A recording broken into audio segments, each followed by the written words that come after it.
నమః. ఓం శ్రీ గురుభ్యో నమః. హరి ఓం. అందరికీ నమస్తే. అందరూ కూడా ఆ భగవాన్ అనుగ్రహంతో అందరము బాగుండాలని మనసారా ఆ భగవాన్ ప్రార్థిస్తూ ఉన్నాను. మనము ద్వాదశ జ్యోతిర్లింగ మహిమ వింటూ ఉన్నాం కదా.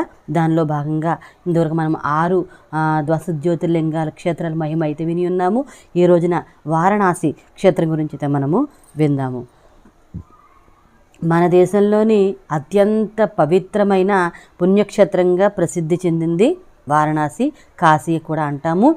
వేదకాలం నుండి కృత, త్రేత, ద్వాపర, కలియుగాల్లో కూడా వారణాసి పుణ్యక్షేత్రంగా ఖ్యాతి గడించింది. మన దేశాల ప్రాచీన కాలం నుండి ఈనాటి వరకు పుణ్యక్షేత్రంగా కొనసాగుతున్న ఏకైక పుణ్యక్షేత్రం వారణాసి. ఈ క్షేత్రాన్ని కాశీ అని, బెనారస్ అని కూడా అంటారు, పిలుస్తూ ఉంటారు. ఎక్కువగా బ్రిటిష్ వారి కాలంలో బెనారస్ అనే పేరు వాడుకలో ఉంది. బనారా అనే రాజు పరిపాలించడం వల్ల బెనారస్ అనే